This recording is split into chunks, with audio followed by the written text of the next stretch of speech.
amazing. We like to hear the prophet stories, prophet stories. We like to hear the prophet stories, prophet stories. আসসালামু আলাইকুম। ওয়ালাইকুম আসসালাম। কেমন আছো তোমরা? আলহামদুলিল্লাহ, আমরা ভালো আছি। আমরা আপনার কাছে নবীদের গল্প শুনতে চাই। মাশাআল্লাহ, খুব ভালো কথা।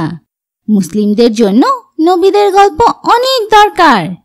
আজকে আমরা নবী সিয়া আলাইহি ওয়াসাল্লামের গল্প শুনব। তোমরা শুনবে তো?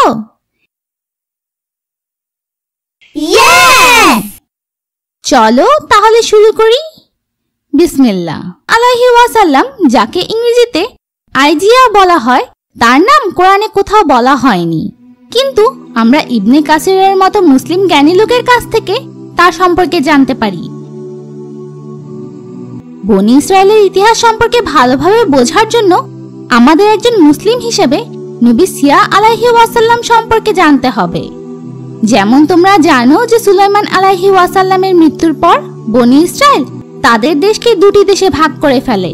উত্তরাঞ্চল ইসরায়েল ছিল এবং দক্ষিণাঞ্চল জেহুদ ছিল। আজকের দিনে যেটি জেরুজালেম, তা ছিল জুদাহ রাজ্যের রাজধানী। নবী সুলাইমান আলাইহি ওয়াসাল্লামের মৃত্যুর 200 বছর পরে জেহুদ রাজ্যে একজন অনেক খারাপ রাজা ছিল।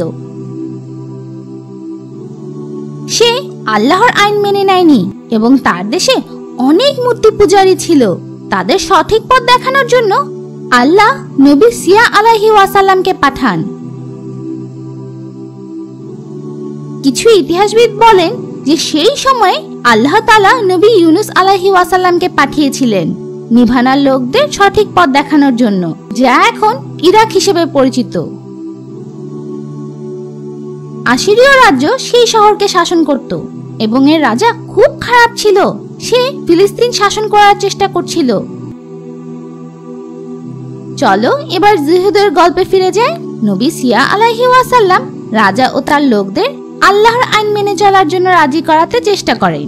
তিনি তাদের আল্লাহর শাস্তির ব্যাপারে সাবধান করেন যে শত্রুরা তাদের উপর আক্রমণ করে তাদের লোক ও তাদের দেশ দখল করে নেবে।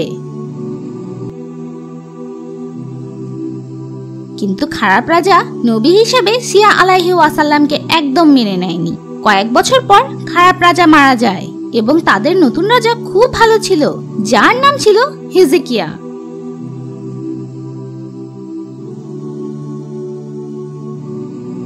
তিনি আল্লাহকে বিশ্বাস করতেন এবং নবী সিয়া আলাইহি ওয়াসাল্লামের কথা মেনে নিয়েছিলেন। তিনি তার প্রজাদেরকেও আল্লাহর আদেশ মেনে চলতে বলেন।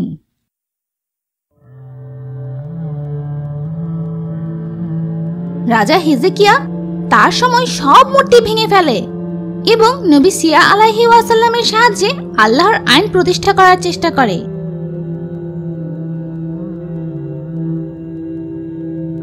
একবার রাজা খুব অসুস্থ হয়ে পড়েন, তার পায়ে রোগ হয়।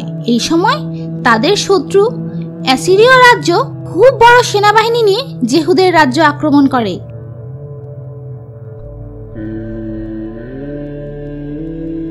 সেই সময় তারা খুব শক্তিশালী রাজ্য ছিল, তাই জেহুদের রাজা বুঝতে পারছিলেন না যে তিনি কি করবেন। তিনি তখন নবী সিয়া আলাইহি ওয়াসাল্লামের পরামর্শ চাইলেন। নবী আল্লাহর আদেশের জন্য অপেক্ষা করছিলেন এবং তিনি রাজা হিজকিয়ার জন্য খুব খারাপ খবর পেলেন। নবী বললেন যে এই রাজার সময় শেষ হয়ে গেছে এবং তাকে তার রাজ্যের জন্য অন্য রাজা ঠিক করতে হবে। রাজা হিজকিয়া তখন কাঁদতে শুরু করলেন এবং আল্লাহর কাছে দোয়া করলেন যাতে আল্লাহ তার সব গুনাহ মাফ করেন এবং তার সকল ভালো কাজ কবুল করেন। আল্লাহ তার দোয়া কবুল করে নেন এবং তার বয়স আরো 15 বছর বাড়িয়ে দেন। একই সাথে আল্লাহ তার দেশকে শত্রুদের থেকেও বাঁচিয়ে দেন।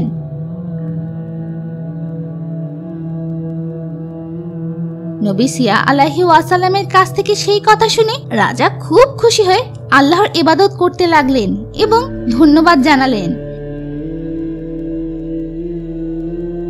নবী সিয়া আলাইহি ওয়াসাল্লাম রাজার পায়ের রোগ ঠিক করতে ডুমুরের রস ব্যবহার করেছিলেন আল্লাহর অসীম রহমতে তার রোগ ভালো হয়ে যায়। আল্লাহ কিভাবে তাদের শত্রু থেকে বাঁচিয়েছিল যারা আক্রমণ করতে চেয়েছিল? কিছু সূত্র থেকে আমরা এ ব্যাপারে দুটি গল্প খুঁজে পাই, কিন্তু আল্লাহই ভালো জানেন। একটি গল্পে বলা হয়েছে, যখন পাশের রাজ্য আসিরীয় সেনাবাহিনী নবী সিয়া আলাইহি ওয়াসাল্লামের লোকদের উপর আক্রমণ করছিল, তখন রাতে একটি আজব ঘটনা ঘটে। সৈন্যরা নিজে নিজেই মারা যায় এবং সৈন্যদের মারা যেতে দেখে অন্য সৈন্যরা ভয় পেয়ে ফিলিস্তিন থেকে পালিয়ে যায়। এবং দ্বিতীয় গল্পটি আমরা ইবনে কাসির থেকে পাই।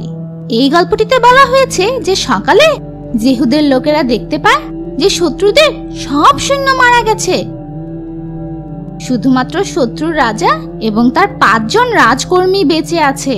রাজা হেজেকিয়া তাদের বন্দী করে এবং শাস্তি হিসেবে 70 দিন খোলা মাঠে আটকে রাখে। প্রতিদিন তাদের সবাইকে এক টুকরো রুটি দেওয়া হতো এবং 70 দিন পর নবী সিয়া আলাইহি ওয়াসাল্লাম রাজাকে বলেন তাদের মুক্ত করে দিতে।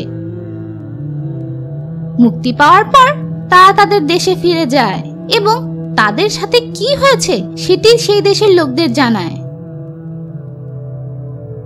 যাজক ও জাদুকরেরা বলে যে বনি ইসরায়েলের রাজ্যের উপর আক্রমণ করাটা তাদের ভুল হয়েছিল, কারণ বনি ইসরায়েলের দেবতা তাদের রক্ষা করছিল। তারপর 7 বছর পর সে খারাপ আসিরীয় রাজা মারা যায়। রাজা হেজেকিয়ার সময় কোনো মূর্তি পুজো হতো না, কিন্তু রাজার মৃত্যুর পর আস্তে আস্তে অবস্থা আবার খারাপ হতে থাকে।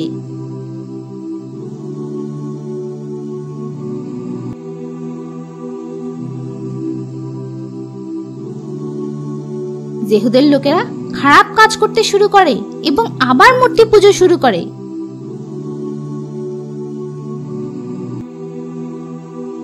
নবী সিয়া আলাইহি ওয়াসাল্লাম তাদের মন্দ কাজ থেকে রক্ষা করার জন্য অনেক চেষ্টা করেন, কিন্তু বনি ইসরায়েলের লোকেরা নবীর উপর খুব রাগ করে, এমনকি একবার তারা নবীকে মেরেও ফেলতে চেয়েছিল। তাই নবী তাদের কাছ থেকে পালিয়ে যান।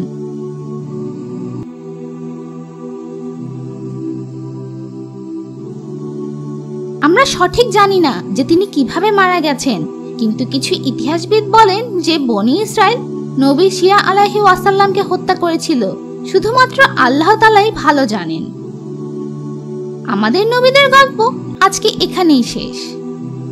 ও যাবার আগে আপনাদের মনে করিয়ে দেই যে আমাদের আপনাদের সাহায্য অনেক দরকার। একটি এককালীন দান বা পুরো কাজের মাসিক সমর্থক হওয়ার মতো যে কোনো ধরনের সমর্থন আপনার জন্য সাদকায়ে জারিয়া হবে ইনশাআল্লাহ। এর পরের বার আমরা নবীদের আরেকটি সুন্দর গল্প শুনবো ইনশাআল্লাহ।